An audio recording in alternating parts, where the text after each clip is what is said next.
Team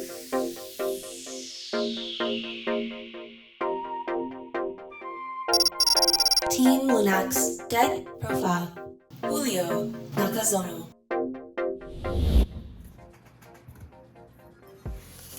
How's it going? It's the Big Bird here with Julio Nakazono.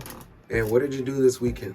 I got top 16 at the Minneapolis YCS. Sheesh, that boy crazy. I guess it's over now for a couple weeks. You feel like spilling some of the goo or what? Yeah. Show you what That's a fancy match you got there. Is it real? Of course, you already know. Yeah, it's not a knockoff. Alright, without further ado, we're gonna get to the deck profile. So I played Adventure Spright. So I played 3 blue, 3 jet, 1 red, 1 carrot, 1 carrot, and 1 pixies. The 1-ups. Yep. Pixies is really good, especially this format with Fenrir's. I think it happened to me like against 3 different Spright players that I played where they summoned Fenrir, they went battle phase. I had to target blue to search this, and then I still had Toad and Griffin, so I was fine if they try to activate the vanish effect. And you can activate that from hand as well, right? Yeah. See, that's what catches players off guard a lot. They forget you search it and then you hit it off the hand. Yep. And then just double swap frog. Double swap frog. Why 2? Hitting Ronin crippled the deck, but I didn't want to play 3 because I mean you only need the 2 to make the toad, and like now it's a little harder because if you open up one of these and you don't open up like another monster to link off into elf, you can't really afford to get like summon 1 swap frog back and then Ronin would bring the other one back, so now you would just be stuck with 1 toad. So seeing 1, dump the other, and then you have the extender, you go for it. Okay. See. Then I played the Nimble package, 3 beaver and 1 angler. 1 angler. I was going back and forth between either 2 beaver and 1 angler or 2 and 2, but then I just stuck with the 3 and 1 just because while testing I would open up the angler and then 1 beaver, and I didn't like just using beaver's effect. Angler's effect for the 1 beaver. So I was like, I'll just play 3, and yeah, came in clutch. I would normal summon one of them, and when I opened up Fateful swap or this, I was able to do the other 2, and then just more bodies on the board. Are those swaps ulti? Nope. That's why we only made it to top 16. And then the last monster I played, level 2, was Capsule. Capsule in the main. Capsule in the main. We didn't play Ipra. I saw some lists playing Ipra, but I was iffy on normal summon Ipra effect to draw, and then you draw into right. You can't use right, so that's why I was like, if I have there was combos where you open up swap and an Enchantress, or a way for it to like where you're gigantic and just summon this, and then that's just a +1. And that might just be enough to get you the game at some point. Yep. And then we played for spells. We did 3 starter, 1 smashers. Standard. 3 prosperities. Well, is that Starlight? Yep, those are the fancy ones. Okay, that's why we made it to top 16. Okay, there you go. Yeah, we understand now. Then 1 foolish burial. Alternate art though. Zombie time. It's Halloween next week. Yeah, this dumping Enchantress, or if you already had a way to write, just dumping the angler to summon to beaver, you already had your brave combo, and then you could go into your sprites. Yeah, it's double utility in your deck, right? Yep, really nice. Really nice. And then for the adventure, I played 3 Enchantress, 1 Griffin Rider. We only played 2 right because we didn't want to clog on the engine, because it did happen a lot. Draco back, Fateful Adventure. I saw this card at least once a match, man. Not get off my hand. Yeah, Fateful Adventure, it's a 1-up, but I hear that it's like glue, man. No, not even this, man. The Draco back is glue. Back, bro. I wouldn't mind seeing this, but seeing this like every game. Rip, Somehow man. still made it though. Yeah. Did your Enchantress get Ash though? That is a real question. No, but the player that beat me round 7 asked my faithful to search this, and then he Fendered. I tried to call by the Fender. I'm sorry, I tried to toad the Fender, and then he called by my toad. So him getting gross. this, yeah, he got me. That's gross.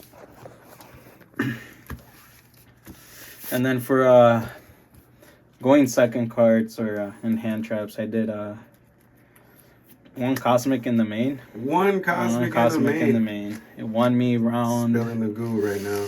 Won me round 8 of day 1. I was playing against a Sword Sword player. He Mystic Mind me, and I had already gone through my Smasher, so I was under Mystic Mind Rivalry with just the token on the field with Draco back. So I had to keep bouncing back the Mystic Mind so I could keep doing damage. But then he was just stalling me for deck out because he was up in cards, and I had to dig for this. It was like I had 7 cards left, and this was like my 6 card.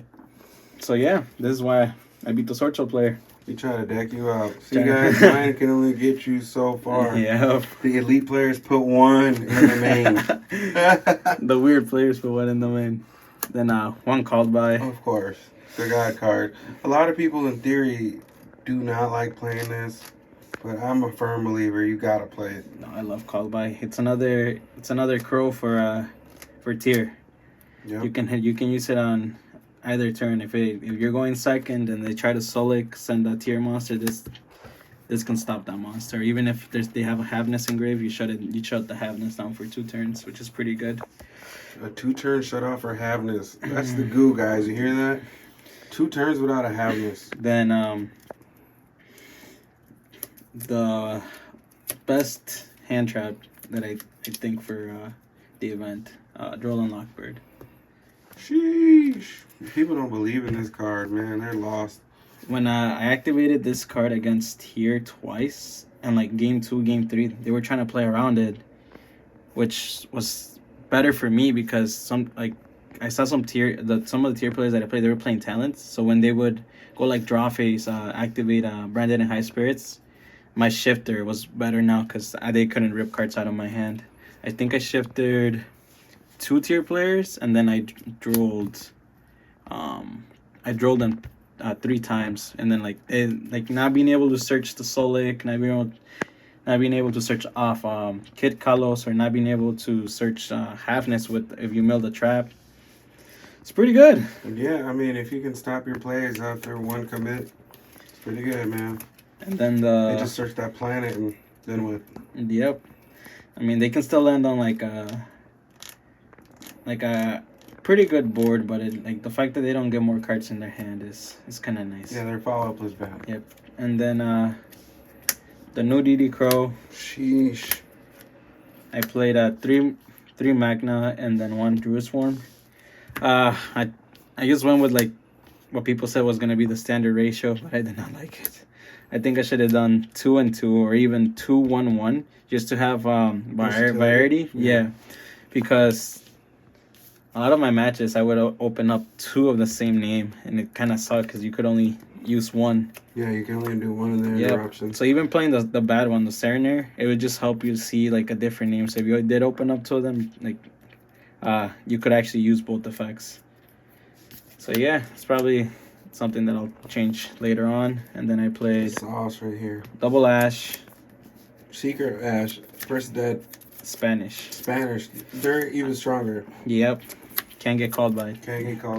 And then just triple Imperm. Multi. Of course. Yeah, just smack $1,000 in a day. So yeah, my main deck count was 46. I wasn't sure what I wanted the deck count to be. I wanted to play 43, which was that I was playing before Darkwing Blast, but it worked out perfectly, so no complaints there. Then for the side deck, back row hate, double cosmic. Because we hate Runics. We did, so I prepared for Runics, and then here in the TCG, Runics, it is favorable in some areas, but most players despise back row decks, so we don't lack in the sideboard. Yeah, and then my MVP, because I was only able to get one evenly matched. The one evenly went crazy? Evenly match went crazy.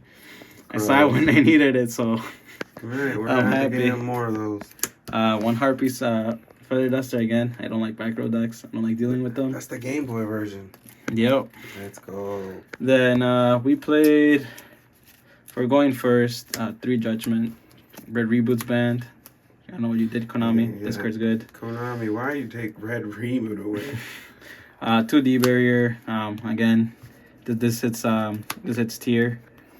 And any other variants? Yep. And tier branded. Sword Soul. It just should stop their play for 1 turn. Or you call Xyz on a Spright, whatever. Yep. And you can call Xyz even if you have Toad up, because then you still have Griffin red. So they can't try to bait you out with with the Zeus play. So yeah, it's pretty good. Again, just says no to tier. You have to. I mean, with that deck running around so rampant, you've seen it won the YCS, so you have to play. And then one a pointer, because I was super scared of Lava Golem and Sphere mode. My round 2, I got Lava Golem twice, but luckily my board was good enough to be able to still play through it. And then I wanted to try out the new trap card just to see how I went, but every time I went Jet Effect, I was getting smashers every single time. So yeah, I think this is coming out of the deck. Smashers is just so much nicer. And then I hate playing times cards, but for this event I had to play the Red Resonator, so I had to play my time card. It is. Until Konami changes the rules, Yeah. This is what we're gonna have to do. The good thing is though, I only used it twice because I did not like going into time. I like to end my matches quick. So only on the grinding match, 2 matches I had to use this. It was my round 10 and I think round 5 when I had to use the Red Resonator. But besides that, every other round we finished pretty good, because this time cards suck. I don't like winning like that. It doesn't feel good. And then that's it for the side deck. Definitely some changes here, because I mean, Lava Golem doesn't seem to be a problem as much. Definitely need more evenlies. And then for the, let's see here, for the extra deck, we played Double Elf, half tier card, half Spright card. Sheesh. Yeah, that card's degenerate. Yeah, I IP'd into this, and then they sent Merly, and then I lost. And then I played 2 Gigantic, Toad, Big Toad, Soul Sweeper to get rid of big monsters and push for game. It's getting a rarity upgrade here in the next set. So 65. Just if you can't get to Toad, 65. you can use your blue and your jet, or revive back the capsule, and then you get a draw and a negate. So yeah, mostly when I couldn't get to Toad, I was sending on this Griffin, and maybe Smashers. I think is what I would try to go for. So yeah, not a bad card. Pretty good. Yeah, and then Sky Calorie for my Zeus package. Standard. And then we played Phoenix. One of the best links ever. Yep, Dark. Sheesh, prismatic on there. Hell yeah. We played Masquerena to go into the Avermax. This was another way to play around big monsters. Tier actually struggles a lot to get rid of it. Get rid of this card because it can't be targeted. If they were playing Access Code, that's fine. We Masquerade it. It can't be destroyed by card effects. And if they somehow send it, you get to shuffle a card. That's just gross. Yep. So really good card. I was playing Underworld Goddess before this, but the fact that it takes 4 materials was kind of hard to even use one other. I had to get rid of so much of my field and then just to get 1 card off their field. So I like the Avermax better. Avermax. And then my Mew token. The Mew token. Shanks and Luffy. Luffy. Hell yeah. Alright, any shout outs? Of course. We have a lot of shout outs. First off, let's go. That's nice. First off, shout out to the Team Moonex. Team Moonex. Let's go, baby. They supported me all the way. My teammates there, they were, motivating me, telling me I had it, so it felt good, especially being my first YCS. You know, give me a little his first YCS. Yeah. Shout outs to Kavan. He and I stayed up till 4 a.m. or 5 a.m. Going into Friday night and the Saturday of the YCS, just play testing. Like, he helped me out a lot. Shout outs to Jacob Corney for letting me borrow the capsule because I lost mine. I was testing with it, and the day off we were driving to the center, and like I didn't have it. I don't know where it was, so I asked him if he let me borrow it. And shout outs to my girl Christina. She brought us food during the event. She woke me up in the morning, like, hey, get up, make sure you're up, get there early. Gee. Shout outs to Ashreed, man. That guy. Shout outs to Ash. That guy was watching like all my matches. He said he wanted me to lose one, but I already know it's all love. You know, just more trying to motivate me. You know, shout outs to the team. Shout outs to the team. Shout out TGG. Shout out Terrence. Always loving us a little bit of love. Oh yeah, hold on. Let me see if I have. Oh yeah, I didn't bring it. I was using his little. Oh, he was using the field center. The field center. Okay. So we're signing out. Thank you for tuning in with Julio Nakazono, top 16 at the YCS Minneapolis. Nice map. It's a nice map, my boy. Go crazy.